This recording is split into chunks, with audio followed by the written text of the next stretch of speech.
우리가 인생을 살면서 우리의 인생이 매번 성공하는 인생, 실패가 없는 인생이면 좋겠지만 승리의 환호만 있는 인생이면 좋겠지만 사실의 우리의 인생은 그렇지 않죠. 사람이기 때문에 누구나 실패하기도 하고 그리고 패배할 수도 있습니다. 그리고 그런 실패와 패배 속에 좌절하고 절망하기도 하죠. 근데 문제는 그 다음입니다. 누군가는 실패로부터 무언가를 배우는 사람이 있는가 하면 실패로부터 아무런 교훈도 얻지 못하는 사람이 있다는 것이죠. 그저 좌절하고 절망하고 한탄만 하다 끝나는 사람도 있습니다. 성경을 보면 엄청나게 많은 실패와 패배에 대한 기록들이 담겨 있습니다. 어떤 면에서는 성공한 이야기보다는 실패한 이야기가 더 많이 기록되어 있는 것 같습니다. 그렇다면 왜 성경은 이스라엘 사람들의 성공의 그 이야기보다 실패의 이야기를 더 많이 그리고 더 자세히 기록해 놓았을까요? 목적은 하나입니다. 그 실패로부터 교훈을 얻게 하려는 것이죠.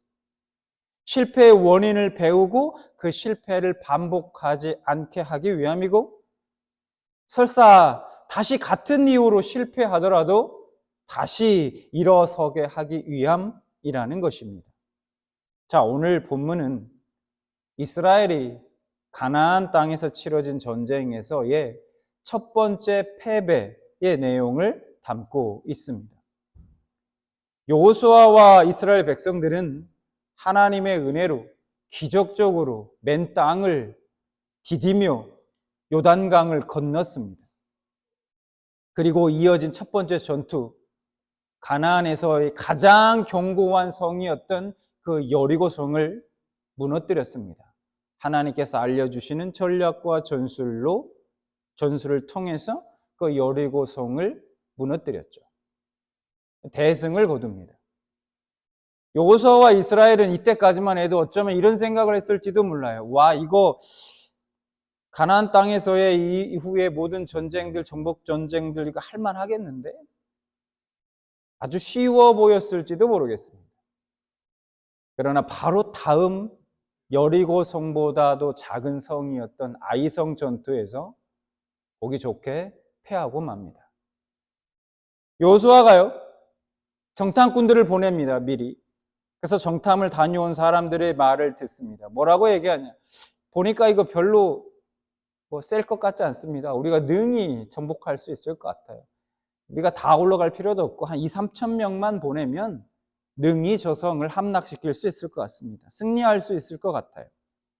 그 말을 듣고 여호수아가 3천 명의 군사만 보냈다가 아주 보기 좋게 패하고 36명의 전사자를 내게 됩니다.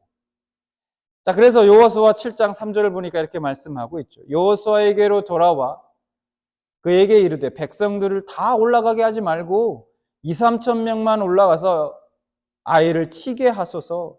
그들은 소수이니 모든 백성을 그리로 보내어 수고롭게 하지 마소서 하므로. 4절 백성 중 3천 명쯤 그리로 올라갔다가 아이 사람 앞에서 도망하니 아이 사람이 그들을 36명쯤 쳐 죽이고 성문 앞에서부터 스바림까지 쫓아가 내려가는 비탈에서 쳤으므로 백성의 마음이 녹아 물같이 된지라. 제대로 한번 싸워보지도 못한 채 이스라엘 백성들은 도망치듯 전장에서 빠져나올 수밖에 없었습니다. 굉장히 굴욕적이죠. 특히 이 5절에 보면 마음이 녹아 물같이 되었다는 표현이 있지 않습니까? 이 표현이 원래 누구한테 썼냐면 가나안 땅의 가나안 족속들이 한테 썼던 표현입니다. 하나님의 백성이 이스라엘을 만나 전쟁을 치루었던 가나안 민족들이 쓰던 표현이라는 거예요. 두려워가지고 너무너무 그 하나님의 백성인 이스라엘이 두려워서, 하나님이 함께 하시는 이스라엘이 두려워서 마음이 녹아 물같이 되었다는 표현이 가나안 사람들이 했던 말입니다. 표현이라는 거예요. 그 표현을 지금 누가 쓰고 있습니까? 이스라엘 백성들한테 쓰고 있다는 거예요. 이방 민족을 상대한 이스라엘 백성들의 마음을 설명하는데 지금 이 표현이 쓰이고 있다는 겁니다. 여러분, 이를 통해서 우리가 한 가지 깨닫게 되는 것이 있습니다. 여러분, 이스라엘이 가나안 민족보다 특별했던 이유가 무엇일까요? 뭐가 그들을 특별하게 했을까요? 이스라엘 백성들 자체가 특별한 것일까요? 아닙니다. 하나님이 이스라엘과 함께 하시기 때문에 그들이 특별했던 것입니다. 성경은 그렇게 우리에게 말해주고 있다는 거예요.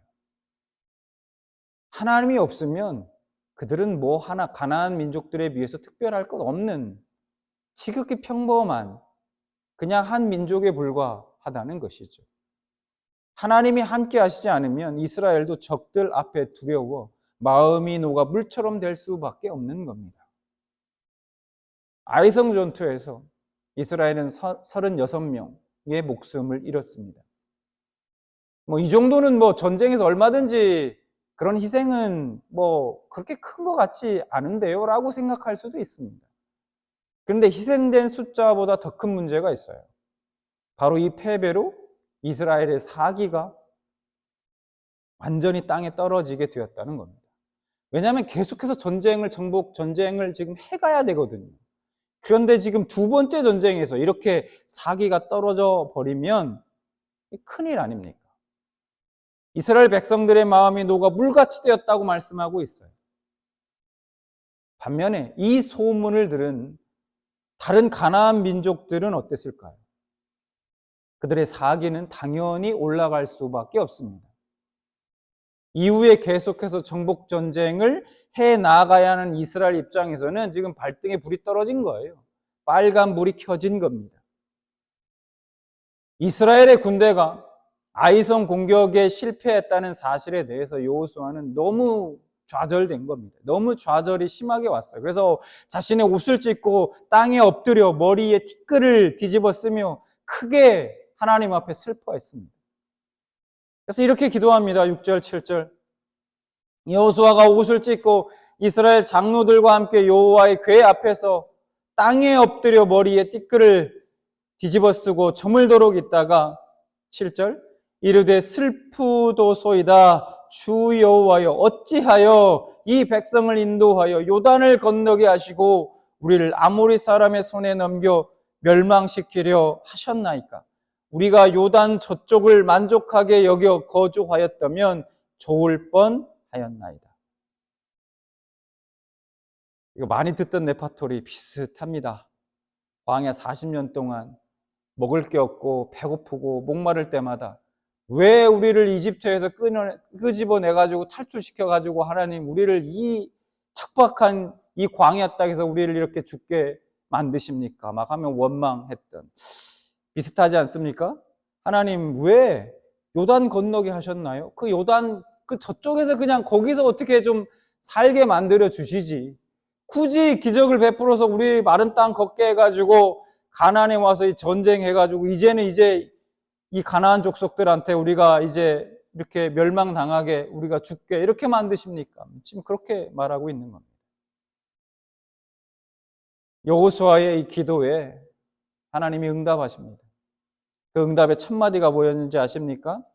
일어나라 입니다. 10절 볼까요? 여호와께서 여호수아에게 이르시되 일어나라 어찌하여 이렇게 엎드렸느냐.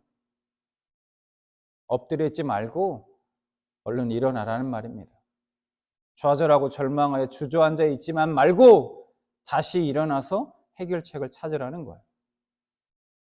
하나님께서는 새로운 마음으로 새롭게 결단하라는 겁니다. 새롭게 시작하라고 명령하십니다. 그런데 문제는 이스라엘 백성들은 지금 어디서 잘못됐고 어디서부터 다시 시작해야 될지 모릅니다. 모르고 있다는 거예요. 자신들이 무엇을 잘못했는지도 모르고 있는데 어디서부터 어떻게 합니까? 하나님께서 그런 그들에게 자세하게 무엇이 잘못되었는지 또 어떻게 해결해야 하는지 친절하게 말씀해 주십니다. 11절, 12절. 이스라엘이 범죄하여 내가 그들에게 명령한 나의 언약을 어겼으며 또한 그들이 온전히 바친 물건을 가져가고 도둑질하며 속이고 그것을 그들의 물건들 가운데 두었느니라. 그러므로 이스라엘 자손들이 그들의 원수 앞에 능히 맞서지 못하고 그 앞에서 돌아섰나니 이는 그들도 온전히 바친 것이 됨이라. 그 온전히 바친 물건을 너희 중에서 멸하지 아니하면 내가 다시는 너희와 함께 있지 아니하리라. 하나님께서 원인을, 왜 이런 일이 발생했는지 그 원인을 분명하게 말씀해 주시고 어떻게 해결하면 되는지에 대한 그 해결책까지도 하나님께서 응답해 주십니다. 누군가 여리고성 전투에서 승리한 후에 물질에 대한 욕심을 제어하지 못하고 하나님의 말씀을 어기고 하나님께 바쳐진 물건들에 손을 댄 겁니다. 옷과 은금을 훔쳐서 장막 밑에 감추었던 것입니다. 하나님께서 그 사람이 누구인지 찾아낼 수 있는 방법과 그를 어떻게 처벌할지까지도 알려주십니다. 14절, 15절. 너희는 아침에 너희의 지파대로 가까이 나아오라.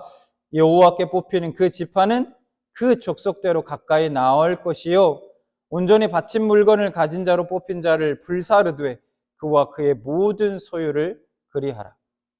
여호수아는 결국 하나님의 말씀대로 제비 뽑기를 통해 죄인 아간이라는 사람을 찾아내게 됩니다. 그리고 아간의 죄가 밝혀진 후에 백성들은 그를 돌로 쳐 죽이고 하나님의 명령대로 모든 소유와 함께 불사르게 됩니다.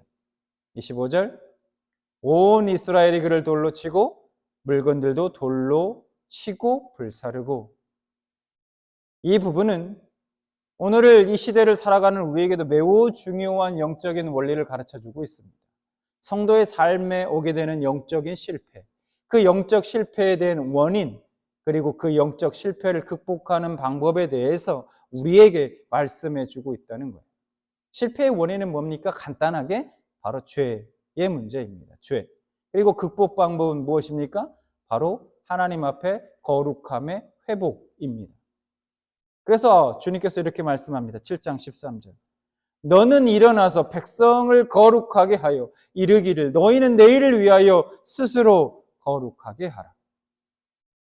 자신의 죄에 대한 회개, 즉 하나님을 향한 철저한 외침과 몸부림은 무너진 성도의 삶을 다시금 일으켜 거룩을 회복하게 하는 일종의 지렛대의 역할을 한다는 겁니다. 우리는 이 지렛대를 활용해서 우리의 마음밭에 가득 차 있는 하나님의 말씀을 뿌리내리지 못하게 하게 막는 그 죄악의 바위를 다 걷어내야 하는 것이죠. 이것은 우리가 인간으로서 죽을 때까지 하나님 앞에 노력을 해야 하는 부분 중 하나입니다. 거룩함의 회복. 그 거룩함의 회복을 좀 더 구체적으로 말씀드려 보겠습니다. 여러분, 이스라엘이 아이성 전투에서 패배한 원인이 무엇입니까? 아간의 범죄 때문이었습니다.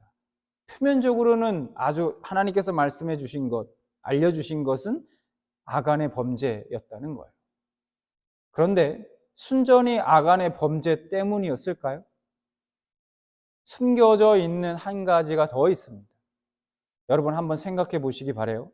여호수아가 아이성 전투에서 패하고 나서 그토록 슬퍼하고 고통스러울 만큼 그 아이성 전투가 중요한 전쟁이었다면, 그렇게 생각했다면 그 전쟁에 나가기 전에 그들은 어떻게 했어야 합니까?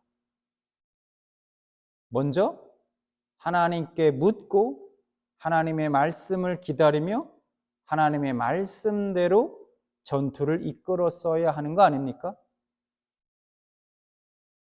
여리고 전투 때처럼 말입니다. 여러분, 지금 이 전쟁은 누구에게 속한 것입니까? 아간의 범죄로 하나님의 말씀을 어긴 이스라엘에게 하나님께서 이렇게 말씀하십니다. 다시 볼까요? 12절 말씀. 내가 다시는 너희와 함께 있지 아니하리라. 바친 물건을 너희 중에서 멸하지 아니하면 내가 다시는 너희와 함께 있지 아니하리라, 이렇게 말씀합니다. 하나님이 함께 하시지 않으면 그들은 절대로 승리할 수 없습니다. 이 전쟁은 온전히 하나님께 속한 전쟁이라는 거예요. 그런데 이스라엘은 승리에 도취된 이후에 눈이 가려져서 조급하게 잘못된 판단을 내린 겁니다. 열심히 인간적인 계산기를 열심히 두드려 본 후에 이거 되겠는데? 생각한 겁니다. 아이성은 작은 성이기 때문에 그 성을 빼앗는 것은 시군죽 먹기라고 생각한 거예요. 모든 것을 부정적으로 보는 것도 불신의 결과이지만 지나친 낙관주의나 자만도 하나님에 대한 불신의 결과라고 할 수 있습니다. 만약에 여호수아와 이스라엘 백성들이 하나님께 나아가서 물었다면 어떻게 해야 합니까, 하나님? 어떻게 하길 원하십니까, 하나님? 그랬다면 하나님께서 그들의 자만심을 지적하시면서 야, 이 아이성을 얕보면 안 된다 말씀하시면서 승리할 수 있는 방법을 분명 가르쳐 주셨을 겁니다. 그래서 아간의 잘못과 여호수아와 이스라엘 사람들의 잘못은 겉으로 보기에는 아무런 공통점이 없는 것처럼 보이지만 그 본질은 같다는 겁니다. 여러분, 이 공통점이 뭘까요? 이스라엘 백성들이요, 출애굽한 이후에 다 아시는 것처럼 40년 동안 광야 생활을 하게 됩니다. 그러면 하나님께서 이스라엘 백성들을 바로 가나안 땅으로 인도하지 않고 광야로 인도하신 이유가 무엇이었을까요? 하나님께서 신명기 8장 2절과 3절에서 그 이유에 대해서 분명하게 말씀해 주십니다. 이렇게 말씀합니다. 볼까요?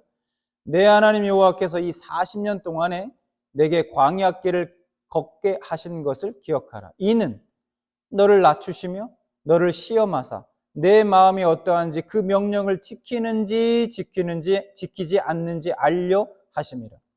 너를 낮추시며 너를 줄이게 하시며 또 너로 알지 못하며 내 조상들도 알지 못하던 만나를 내게 먹이신 것은 사람이 떡으로만 사는 것이 아니요 여호와의 입에서 나오는 모든 말씀으로 사는 줄을 내가 알게 하려 하심이니라.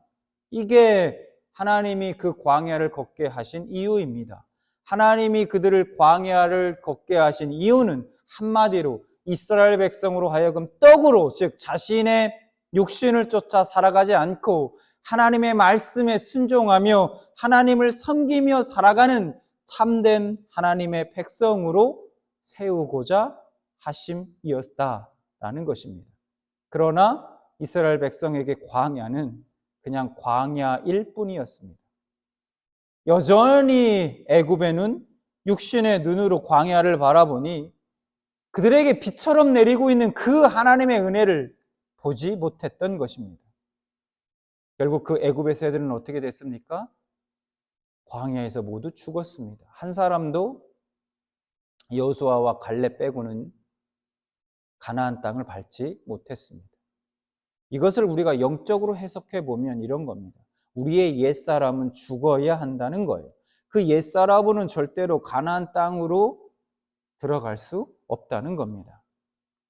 하나님의 것을 여러분 도둑질한 아간, 자만에 빠져 하나님께 묻지 않고 자신들의 계획대로 전투에 임했던 여호수아와 이스라엘 사람들, 결국 그 본질은 같다는 거예요. 뭡니까?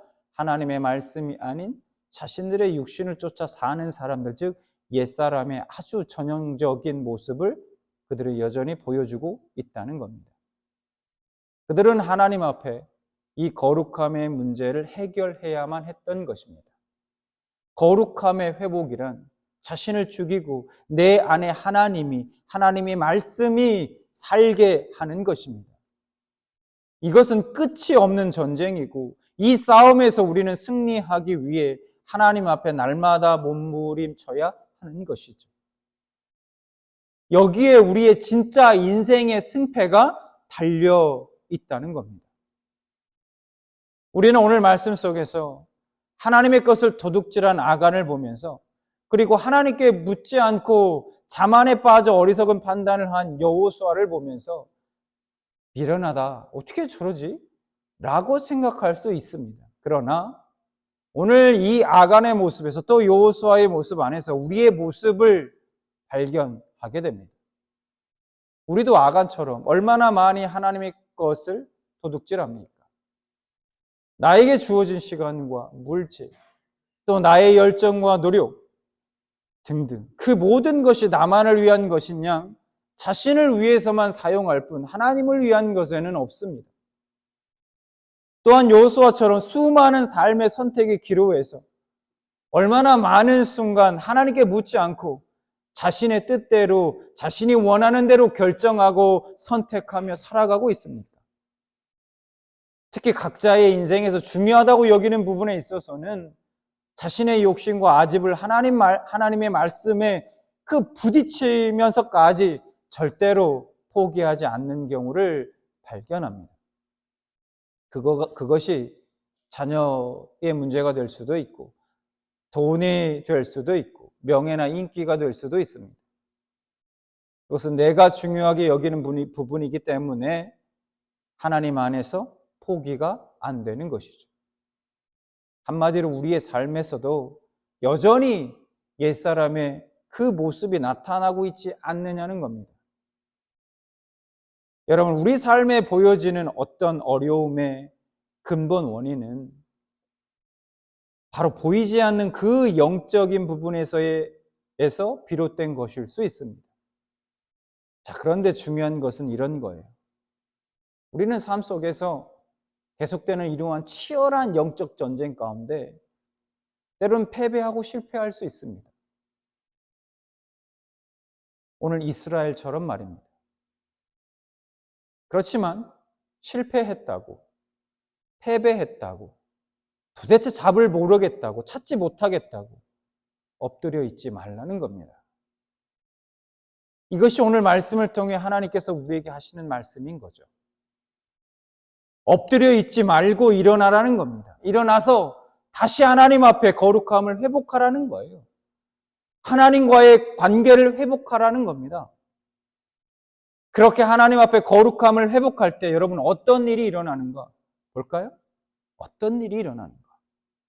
놀라운 일이 일어납니다. 이어진 2차 아이성 전투를 통해서 하나님께서 우리에게 말씀해 주고 있는 것이 있는데요. 그것이 뭐냐? 완전한 치유, 완전한 회복을 약속하고 있습니다. 거룩함을 회복한 후에 하나님께서 아주 자세하게 아이성을 함락시킬 수 있는 전술을 알려주십니다. 그런데요, 그 전술은 앞선 그 아이성 전투에서 1차 아이성 전투에서의 그 패배가 없었다면 사용할 수 없었던 전술이었어요. 여호수아는 복병을 숨겨두고 앞으로 쳐들어가서 전투를 하다가 적들 앞에서 일부러 지는 척, 패해서 도망가는 척 그렇게 막 도망을 칩니다. 8장 6절 그들이 나와서 우리를 추격하며 이르기를 그들이 처음과 같이 우리 앞에서 도망한다 하고 우리의 유인을 받아 그 성읍에서 멀리 떠날 것이라. 우리가 그들 앞에서 도망하거든. 아이성 사람들은요, 처음 전투 때처럼 그 승리를 기억하고 방심한 나머지 야, 이번에는 완전히 다 쓸어버리자, 괴멸시키자 하는 마음으로 자신들의 성에 한 명도 남겨두지 않고 성문을 활짝 열어놓고 모든 사람들이 다 출동해서 그 이스라엘 사람, 도망가는 이스라엘 백성들을 쫓아가기 시작했습니다. 추격하기 시작합니다. 그러자 그때 그 성 뒤에 숨어 있던 복병들이 내려와서 아이성을 점령하고 그것에 불을 질렀습니다. 이스라엘이 대승을 거두게 됩니다. 여러분, 이 전투에서 중요한 것이 무엇입니까? 하나님의 치유, 하나님의 회복이 완전했다는 거예요. 이게 무슨 말인가? 이 전투를 이스라엘 입장에서 보면요, 한 번 지고 한 번 이긴 겁니다. 그렇죠?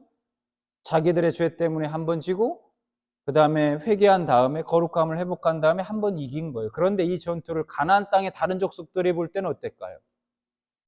그들이 볼 때는 이제 첫 번째 전투도 아이성의 승리가 아닙니다. 패한 게 그냥 패한 게 아닌 게 됐어요. 그것은 이스라엘의 작정상 패배로 생각할 수밖에 없다는 거예요. 이제 다른 족속들이 볼 때 이스라엘은 뛰어난 전략과 전술을 발휘하는 두려운 존재가 된 것입니다. 이스라엘의 명예는 완전히 회복되었습니다. 그리고 그들의 명예와 함께 하나님의 영광도 완전히 회복되었습니다. 그러니 여러분 삶 속에 계속되는 그 치열한 영적 전쟁 가운데 때로는 실패했다고 패배했다고 도대체 답을 찾지 못하겠다고 포기하고 엎드려 있지 마시고 다시 일어나시기 바랍니다.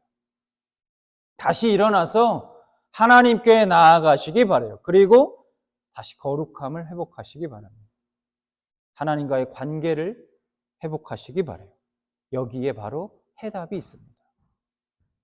나를 죽이고 하나님을 나의 주인으로 모시고 살아가는 그 거룩함의 회복의 그 싸움을 멈추지 마시기 바랍니다. 그러면 하나님께서는 우리의 지금의 실패도 결국 승리의 한 부분이 될 수 있도록 합력해서 선을 이루어 주실 것입니다. 하나님의 완전한 치유와 회복하심을 여러분들이 경험하게 될 것입니다. 하나님은 그 무한한 지혜와 능력으로 역사하셔서 내 인생의 패배와 상처가 마치 아예 처음부터 없었던 것처럼, 패배와 상처가 아니었던 것처럼 그렇게 만들어 주실 것입니다. 이러한 은혜가 여러분에게 있기를 진심으로 축원합니다.